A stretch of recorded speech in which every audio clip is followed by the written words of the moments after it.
Hi, welcome from Pax Europiana. This is the infamous bridge where the assassination has taken place. Here's the museum for the assassination of Franz Ferdinand.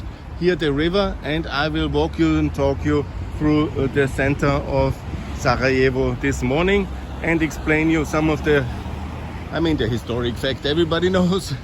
This was of course this historic tragedy of the turn towards the corner where Gavrilo Princip had then the moment of opportunity to kill the next emperor and also his wife, and tumble Austria in a succession crisis, and resulting then obviously in the war. It was the 9/11 of the time. It was meant like this by the perpetrators and their planners to destroy the Austrian-Hungarian monarchy, because they wanted to have this country. They wanted to destroy the monarchy because of the Albanian and the Balkan War questions.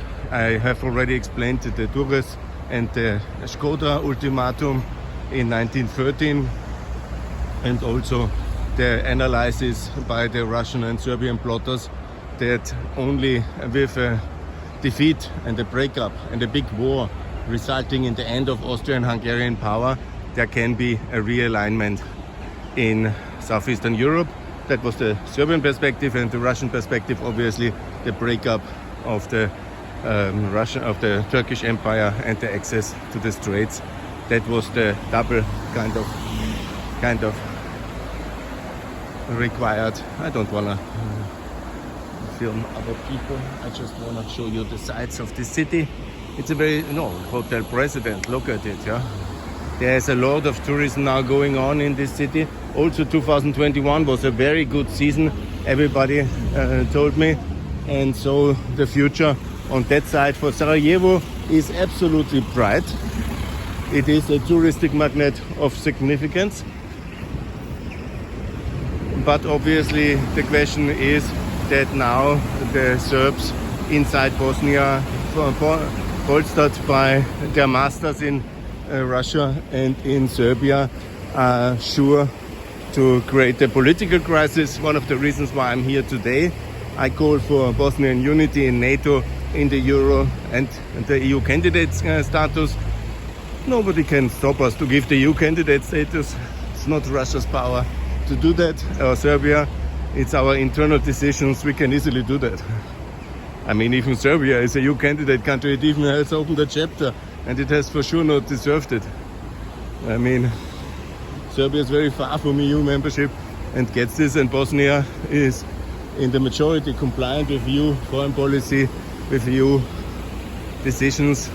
And if the majority here would, like in any democracy, have the power to decide things, they would have long ago recognized Kosovo, because the majority in Bosnia is 2/3 for the West, for NATO, EU, roughly spoken 2 million voters for the West, and less than 1 million cornered by the eastern side.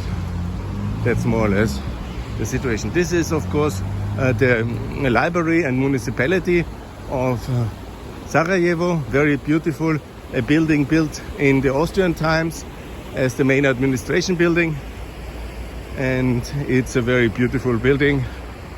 It was shelled by the Serb forces in the war from up here.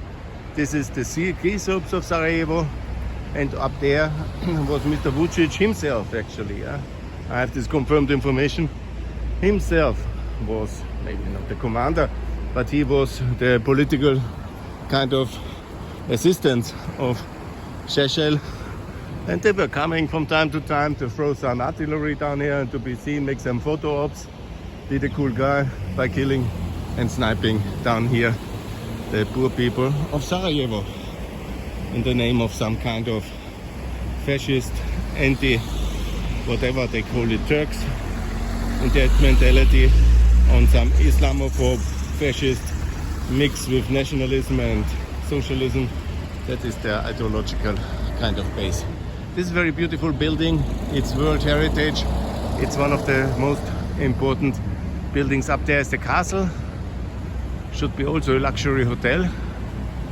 I was in one. I think it's not up to now, but there will be the investor with time. Once Bosnia is in NATO and secure and has the euro, things will dramatically improve. Thanks a lot. I didn't know if this is now for me or not. Look, they have this underground parking. They have all these beautiful facilities. It has really developed touristically. It's very good, and the currency is already very good because they have it back to the euro. Much better than in Albania. The first step has come, but now, and so that's also very easy. Everybody here accepts euro, by the way. It's very easy to have euros. Everybody accepts it. You can pay with euros because it's 1 to 2, and of course, that's very simple. Just, yeah, exactly. Here it was the shelling of the Serbs and Vucic up there in the ski facilities, and of course you have this good entry and visibility for the artillery, so important to have access to the city, and then you destroy houses. They are easily visible from up there, and you can, it's like a not very big military feat. It's very simple, and of course that's what Vucic is. Not a big military leader, don't get me wrong. He is just this kind of benefiting from the exploitation, from the cornering of the political market in Serbia, and his time will come, and it will be sooner. And I think the Serbs will not tolerate such a kind of disaster for much longer. Good, that's the idea. I will make some declarations here just to explain you the concept here. This castle, here the municipality, over there the bridge. This was the driveway of Franz Ferdinand and his convoy. Very important still, this Inat Kucha. Inat means stubborn. That was basically on that location. And then when they wanted to have this location, the Austrian authorities at the time, they have expropriated, paid and relocated this Inat Kucha. It's now the most famous restaurant in town. And I think it's also a proof that Austrian authorities at this year's, far from being perfect, but they were at least trying to be a rule of law system, and they were acting like that with compensated financial recompensation and property exchange and so on and so on. So this was the level of administration the 40 years, and you see today still a lot of the results here in this amazing place, and more to come from this World Cultural Heritage City. It's very beautiful, and it will be one of the main touristic sites of Europe, and I recommend everybody to come here, spend your tourism money here, support the NATO accession and the EU accession, and support Bosnia in whatever possibility you have. Thanks a lot. Best regards from Pax Europiana.